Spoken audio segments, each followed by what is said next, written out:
Cumprimentando a todos. Tem aportado nas entidades e sindicatos que representam todos os funcionários públicos. Em especial, hoje eu estou recebendo aqui o subtenente Éder, da Aspra. Seja bem-vindo, Éder. Obrigado. Estou recebendo aqui também do Sindifaz Fisco, o senhor Renê, que nos acompanha hoje nesse bate-papo. E o que tem aportado nessas entidades e sindicatos? A preocupação com essa relação Estado de Minas Gerais com a dívida que tem com a União. E quais são os impactos que que irão acarretar para nós servidores, para nós militares? Então, essa é a preocupação que nós todos temos hoje, e ainda mais com as notícias advindas de ontem, né? Onde o nosso governador Romeu Zema, que já no seu mandato, no segundo mandato, ele pega um Estado com a dívida de 100 milhões e hoje chega a 165 milhões. Então, aumentou 65% a dívida que o Estado hoje tem com a União. E quais foram os mecanismos, quais foram as ações que o Estado tem adotado ou visa adotar para minimizar os problemas da dívida com a União? Então, hoje eu estou recebendo aqui dois grandes companheiros de luta. Diga de passagem, que aqui eu já vou adiantar, que as associações, normalmente as militares e também as civis, somos contra o regime de recuperação fiscal. E aqui a gente vai falar um pouco sobre isso. E nós vamos deixar também nosso link, nosso endereço eletrônico, para aquele companheiro que tiver alguma dúvida, possa enviar para nós a sua dúvida e a gente vai responder no tempo oportuno. Vou passar aqui a palavra para o nosso amigo Hugo, para que ele possa falar um pouquinho o que é regime de recuperação fiscal, quais são os seus impactos, né? E se existe um outro mecanismo que possa substituir esse regime de recuperação fiscal e, assim, trazer um equilíbrio nas contas fiscais do nosso Estado para que a gente possa ter tempos mais tranquilos, né, Hugo? E que a gente possa voltar a ser um Estado pujante, gerador de emprego, gerador de riqueza, como assim foi no passado e assim a gente quer que continue sendo no futuro. Com você, Hugo. Obrigado, coronel, subtenente. Eu vou até pegar em gancho da sua fala para nós alertarmos que sem o servidor público não há economia na maioria dos 853 municípios de Minas Gerais. Quem mantém a economia dos municípios, tanto é que você que está no interior nos assistindo, por que vocês acham que o 5º dia útil do mês é o dia mais movimentado no comércio? Não é coincidência, não. É porque o servidor público recebe e o servidor público, diferentemente dos ricos, ele gasta lá no seu município. E fazendo isso, gera imposto que volta aos cofres de Minas Gerais, em forma de imposto, porque, infelizmente, a base da nossa tributação é o sobreconsumo. Pois bem, o regime de recuperação fiscal não é e nunca foi saída e alternativa de jeito nenhum.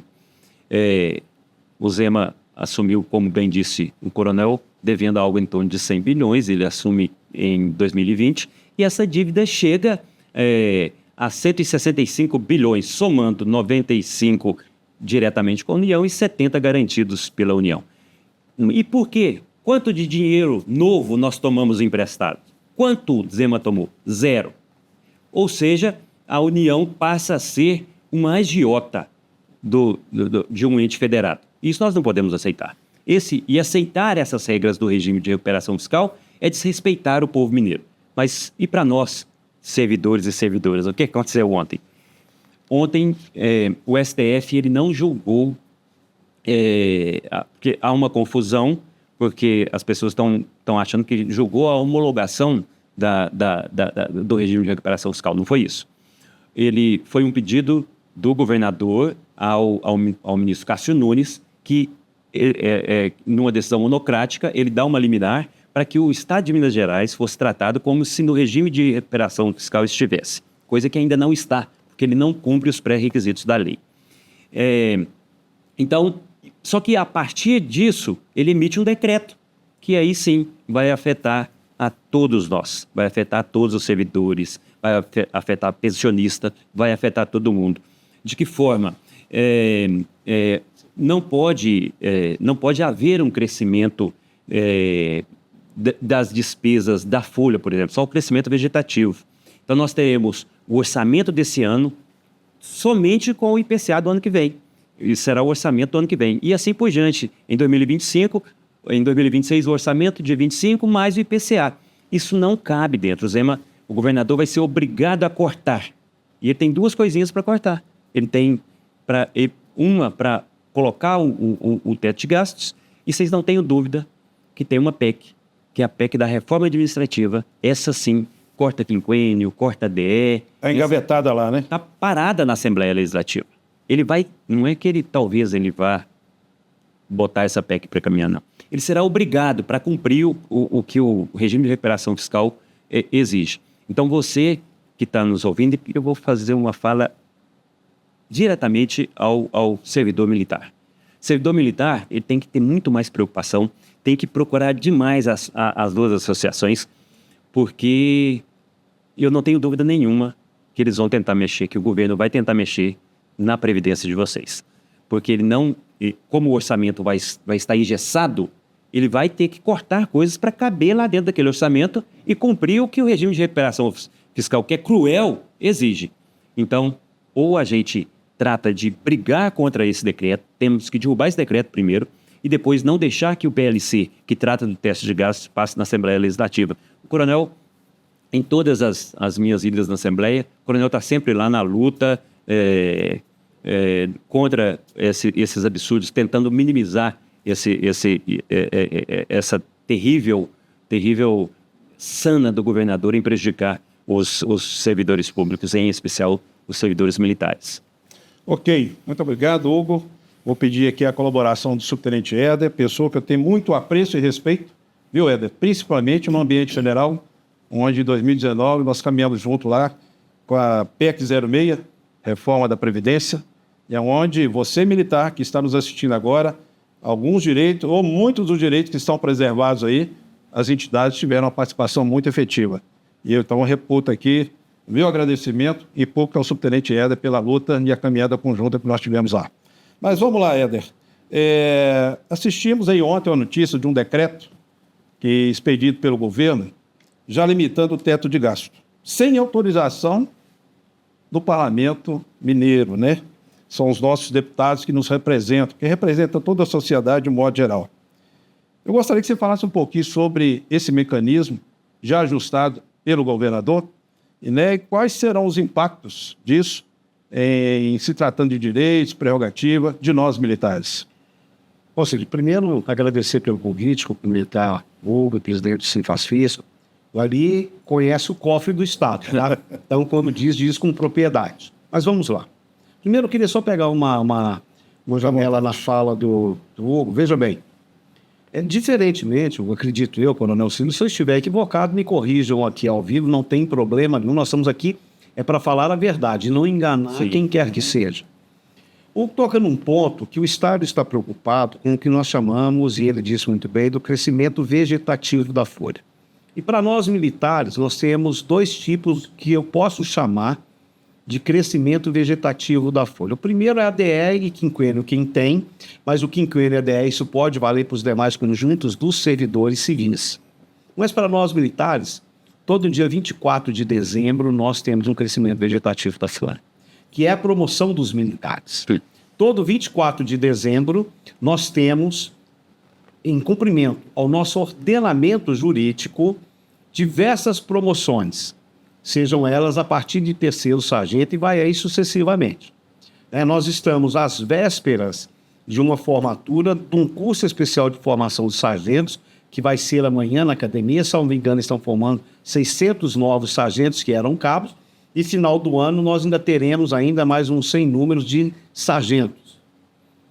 O crescimento vegetativo da folha, que você refere, Hugo, olha, ele vai ter que mexer lá na emenda 57, na proposta de emenda constitucional 57. Ele pode vir lá e cortar a ADE, ADP, uma série de questões.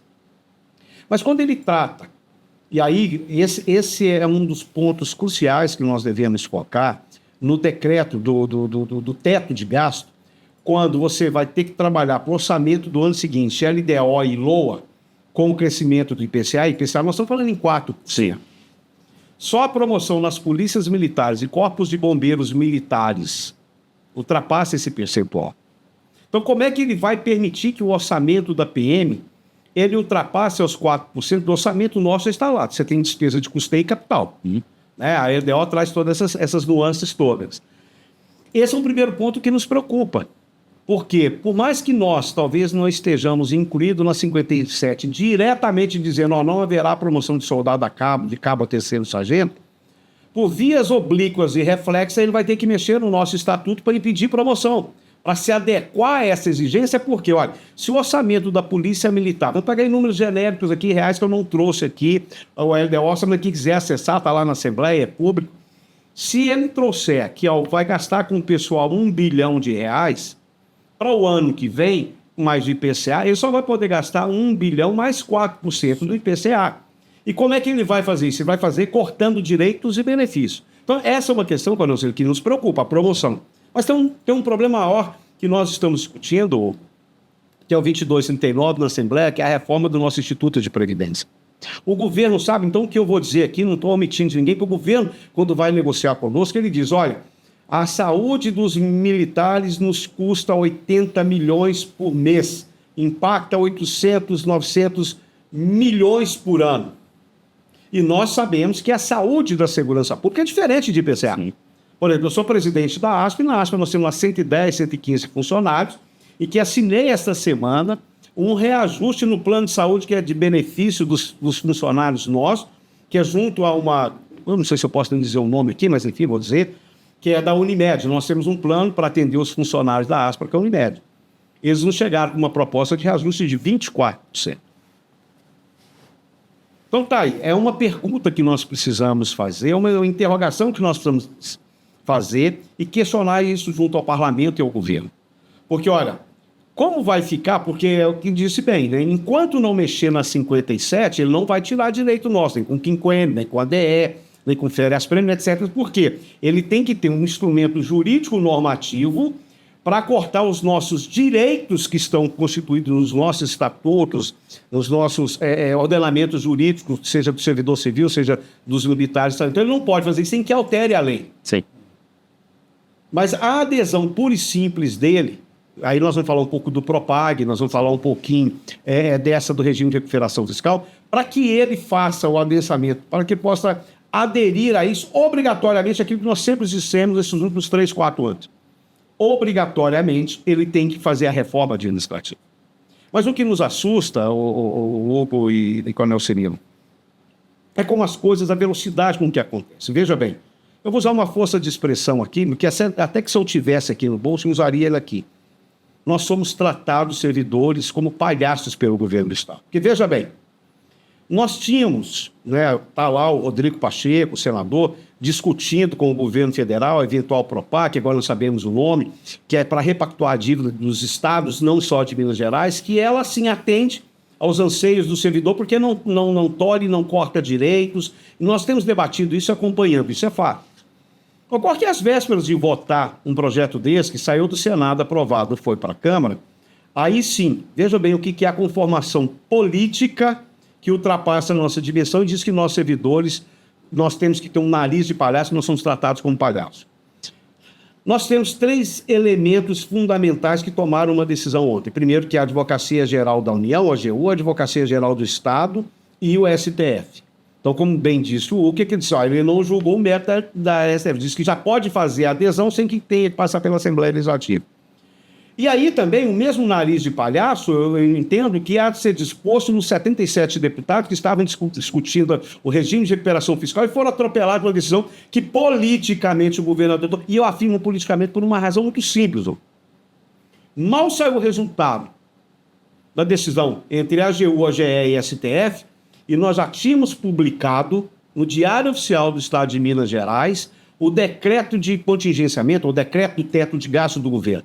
E não se faz um decreto daquele tamanho, daquela magnitude, com aquele alcance em 5 minutos, em 10 minutos.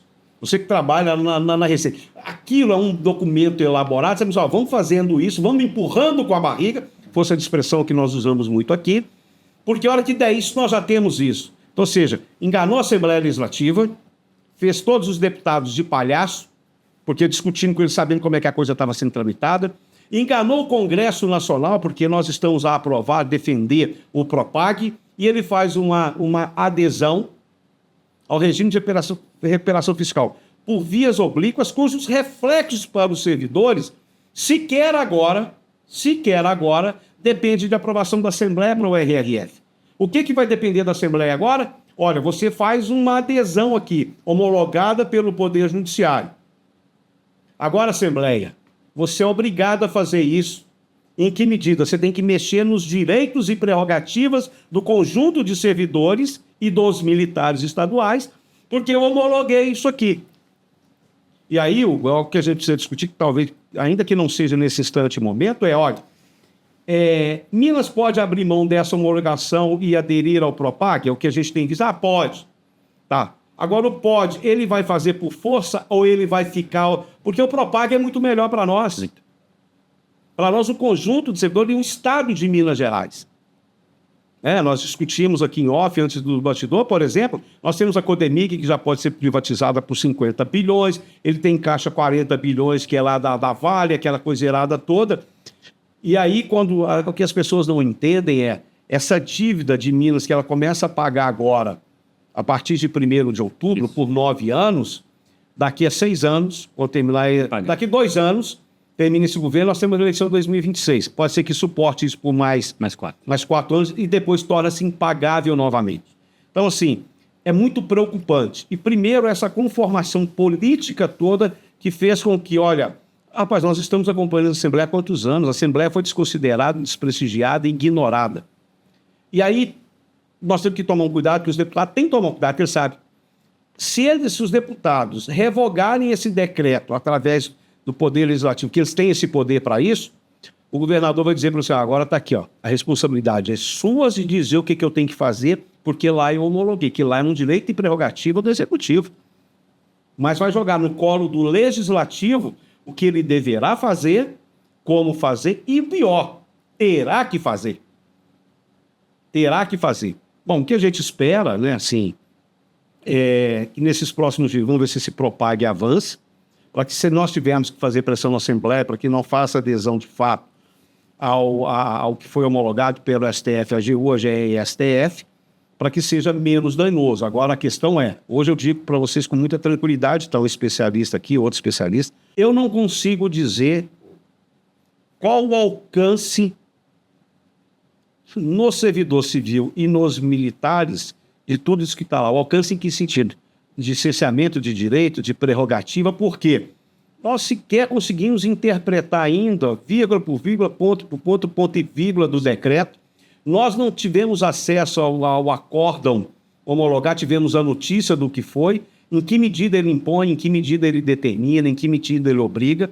E nós não sabemos como é que o Congresso Nacional, que está para trabalhar o PROPAC, junto com o governo federal, vai intervir nesse ambiente que agora ele é político. O jurídico nós já sabemos, que a decisão do STF, né, quando lá o ministro Nunes Marques diz, olha, não precisa de passar pela Assembleia, porque o que ele disse foi isso, não precisa passar pela Assembleia para aprovar o RRF. Eu acerto aqui, a AGU concordou, a AGE concordou, está resolvido juridicamente. Vai sobrar para a Assembleia o quê? Definir, trabalhar a PEC 57, porque é ela que nós dissemos ao tempo todo, a 57 a 32 no governo federal, sim, que é para fazer essa conformação, deixar esse colchão para que possa sedimentar. Então, Silvio, quero parabenizar primeiro por chamarmos a esse debate. Eu acho que, do ponto de vista da ASPRA hoje, é muito mais preocupação, reflexão do que qualquer, neste momento, afirmação do que fazer. O seguinte, é lutar para que isso não seja implementado. Então, se a gente puder, né, essa é a nossa contribuição nesse momento, mas é um momento muito triste. 6 anos de luta com esse governo e 6 anos de incerteza do passo que ele vai nos dar, que ele ia dar à frente e sempre um passo à frente no sentido de prejudicar os servidores. Eu gostaria também de deixar aqui uma contribuição no sentido de afirmar novamente a nossa disposição de luta contra qualquer desmando, seja do atual governo, daquele que ainda virá, daqueles que já passaram. As associações, os sindicatos, todos nós temos as expertises de fazer esse bom combate. Mas eu queria pedir mais uma ajuda aqui do Hugo, aproveitando aqui, viu, Éder? Esse aqui entende bastante, né? Em dúvida, não? Dá uma aula aí.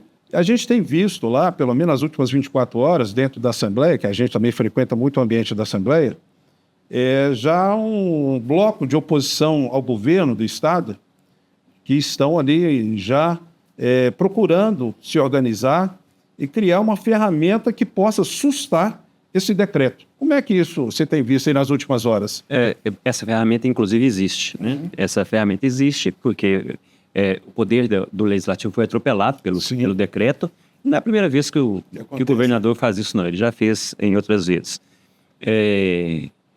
Se a Assembleia aceitar isso, nós temos que cobrar da Assembleia também, porque ela está abrindo mão não é direito da Assembleia, é obrigação da Assembleia. Os nossos deputados foram eleitos para legislar, né? E foram eleitos para fazer essa análise. Então, isso tem que passar pela Assembleia. Tem uma preocupaçãozinha, e eu tenho que voltar na fala do Éder, que é o seguinte, hoje, a partir de hoje, se a progressão e promoção, as progressões e promoções, elas estão proibidas lá no artigo 8º da Lei Complementar 159, que é a lei do regime de recuperação fiscal. Pode haver? Pode. Só que é da seguinte forma. Hoje, a Assembleia perde o seu valor e a Assembleia será substituída por um conselho formado por 3 membros, 3 pessoas de verdade. Então, é uma pessoa indicada, que é até um colega meu de Secretaria de Fazenda, um do Estado de Minas Gerais, um do Tribunal de Contas da União e um do Governo Federal. Como é que você acha que vota esses 2 da União? Então, tudo que for causar impacto financeiro tem que ser remetido ao Conselho e o Conselho vai ter que votar, só que ele tem que votar do que está na legislação, na Lei Complementar 159. Como é que você acha que esses 2 vão votar? Se lá, no inciso 1º, proíbe promoção e progressão, eles vão votar contra. E eu não tenho dúvida nenhuma. Então, isso é preocupante. Nós temos que ficar muito, muito preocupados com isso. Então, lá na Assembleia Legislativa, porque o governador Zema, ele inovou, né, em soltar esse decreto com o teto de gastos. Se nós olharmos, e eu tenho aqui rapidamente, eu posso mandar de 5 estados que fizeram o teto de gastos através de um PLC. Mandaram o PLC, foi debatido, discutido e aprovado nas Assembleias Legislativas. Minas Gerais, não. Minas Gerais, o governador faz o papel do Executivo, do Judiciário e do Legislativo. Então, nós temos aqui não um governador, mas sim um imperador. Então, nós temos que continuar fazendo essa luta, porque se nós formos depender do Conselho de Supervisão do Regime de Recuperação Fiscal, nós vamos estar engessados e quem tiver curiosidade, abre o Google, Lei Complementar 159/2017, entra no artigo 8º e tem todas as proibições, é uma infinidade de proibições que estão capituladas lá. Então, as pessoas vão se chocar com isso. Então, nós temos hoje, e eu acredito, e isso, o regime de recuperação fiscal, esse decreto, a adesão ao regime de recuperação fiscal, ela envolve todos os poderes. Ela afeta o judiciário, o legislativo e não só o executivo. Apesar de ter um parágrafozinho lá que fala que o executivo, como sempre, tem que absorver o que extrapolar nos outros poderes. Então, o servidor do executivo, nós servidores do executivo, nós temos que ter a seguinte consciência. Eu estava falando com o Éder antes e o Éder me disse que há um efetivo de 38 mil policiais hoje em Minas Gerais. Não vai mudar, vai ter que ser no máximo 38 mil por 9 anos. Só que a população de Minas não vai parar de crescer. Vai crescer, a criminalidade vai aumentar. O que vai acontecer com você, servidor que tá nos vendo e assistindo? Você vai ter que trabalhar mais. Tendo que trabalhar mais, você vai adoecer. Você adoecer, você vai precisar do seu Instituto de Previdência. Sabe o que vai acontecer na hora que precisar do Instituto de Previdência? O Instituto de Previdência que hoje de vocês é de excelência, ele vai deixar de ser. Ele vai deixar de ser porque o orçamento vai estar engessado. Ele não vai poder fazer mágica, e você fez muito bem a análise. Se ele teria que crescer de 800 para 880, ele não vai poder fazer isso. Porque na hora que quando você fala em IPCA, não quer dizer que ele vai crescer no seu... Não, porque tem várias outras coisas que tem que levar em consideração, 25% da educação, 12,5% da saúde e assim por diante. Então, o IPCA não é linear. Não é. É 4,5% em cada momento. Isso. É no orçamento geral. É no orçamento geral. Funcionamento para cada ente, órgão. Então, o perigo é iminente e nós temos que fazer, nós não podemos deixarmos isso de lado. Hoje, a principal luta, e sempre foi, né, Coronel, sempre foi nossa, é o regime de recuperação fiscal. O regime de recuperação fiscal atinge não só os servidores, atinge toda a nossa família, os nossos familiares, porque isso vai deixar o servidor mal assistido e adoecido. O servidor, eu tenho uma calculadora, se vocês quiserem entrar depois, e nós até podemos compartilhar, que nós, lá dentro do nosso site, você coloca quanto é seu salário hoje e ele vai te mostrar quanto vai ser, porque ele manda um plano de recuperação fiscal. Quando ele fez o regime de recuperação fiscal, ele mandou um plano de recuperação fiscal para ser aprovado. Desses 9 anos, vocês sabem desses 9 anos quanto ele prevê de reajuste? 3%. Absurdo, né?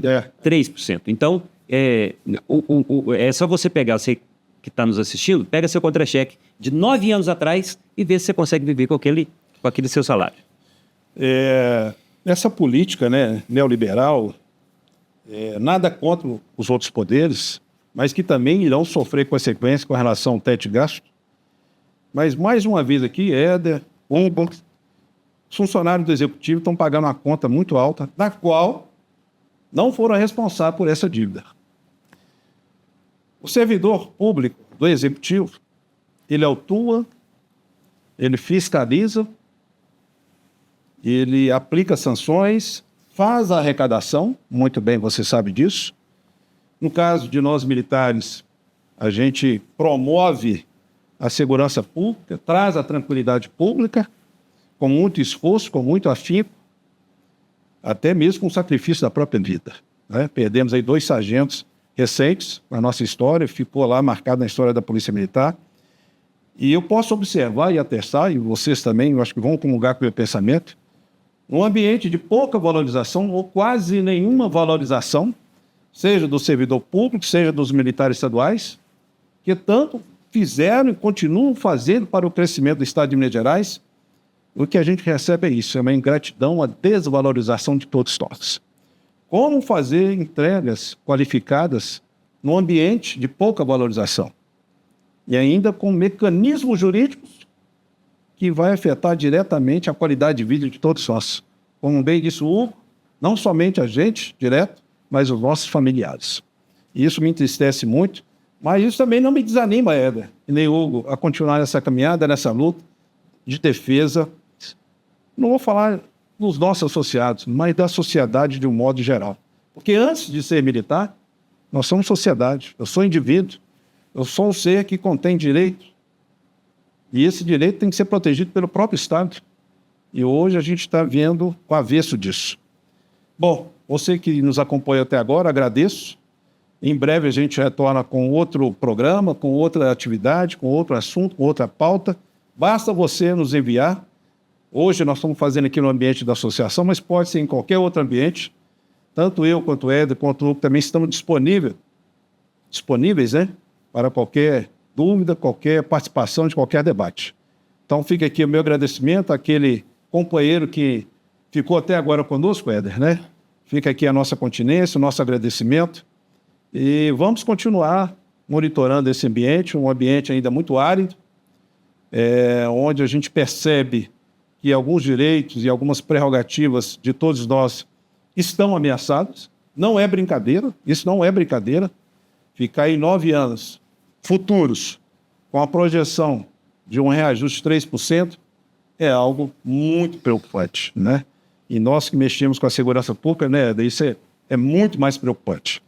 E atenção que o Éder também já falou aqui com relação à nossa saúde, né? Se formos ser pautados pelo teto de gasto, eu temo que alguns serviços de saúde serão restringidos ou cortados. Então há uma preocupação latente sobre isso. E deixo aqui também uma mensagem para os nossos deputados, né, que estão aqui na Assembleia, compondo o nosso Parlamento Mineiro. Honrem as tradições mineiras, né, por onde passaram grandes homens, grandes estadistas. Então fica aqui mais uma vez o nosso agradecimento a todos. Em breve a gente volta com outra temática que seja de interesse de todos. Se o Éder ou quiser fazer seu agradecimento, fique à vontade. Já faço a minha despedida aqui, deixando a minha continência. Eu quero agradecer o convite, e pode repetir o convite, que voltarei mais vezes, e vocês não têm noção do poder que vocês têm. Né? Se o elefante soubesse a força que tem, ele era dono do circo. Agora tem eleição municipal, agora em outubro. Tenham essa curiosidade, abram as pesquisas que estão sendo divulgadas e olhem, analisem qual é a principal preocupação, mas disparado, não é que é próximo não, a principal preocupação de todo cidadão do país inteiro, de qualquer cidade que você estiver. Vocês sabem qual é? A segurança pública. Então, a segurança pública as principais propostas têm que ser para a segurança pública. Então, e o servidor da segurança pública, ele tem que ter essa consciência da importância dele, não só porque nós somos o Estado é feito por servidores públicos, mas a importância dele na decisão das eleições. É o servidor da segurança pública que responde pela principal preocupação, não só do povo mineiro, do povo brasileiro. Para quem conhece, eu vou deixar aqui uma interrogação, o Hugo podem auxiliar. Daqui a pouco nós vamos descobrir isso, né? Quais foram os atores que participaram da construção desse decreto? Quais os secretários? Planejamento, CEPLAG, Finanças, Economia, Defesa Civil, Defesa Social, Saúde. Porque você não diz num decreto que vai ter um teto de gastos sem chamar o secretário. Eu não acredito nisso. Não entendi. Eu quero acreditar que isso não aconteceu aqui em Minas. Claro, o governo, eu vou fazer, nós sabemos como é que a coisa funciona.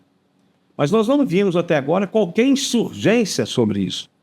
E o que é pior, se o governo teve audácia, porque, por exemplo, quando nós estávamos a discutir, você está lá, você lembra onde nós fomos atrás do programa de recuperação fiscal, nós não achamos em lugar nenhum, não achamos na Fazenda, não achamos na Assembleia, não achamos em lugar nenhum. Isso ficou, não é 7 chaves, não, ficou a milhões de chaves. Eu quero querer acreditar, aí é uma pergunta. É uma pergunta. Se alguém souber, nos diga. Esse decreto deve ter sido também construído a 2 mãos. Porque, cara, nós estamos discutindo ali saúde, nós estamos discutindo educação. Por mais que você tenha o Fundeb, você tem o SUS, que manda dinheiro para o Estado, né, que isso pode... Mas elaborar um teto de gastos, impondo a todo o secretariado caráter horizontal, uma imposição, eu não sei, eu quero querer acreditar que eles foram atropelar. Porque não é possível que numa mesa, onde você tem um conjunto de secretariados, ninguém tivesse batido à mesa e dito, olha, não pode isso. Vai estrangular o Estado. E vai estrangular o Estado. E aí você que não é servidor público, que não é militar, esses caras estão preocupados com o salário, não. Estou preocupado com a prestação de serviço. Então fica aqui, sabe, eu fiquei...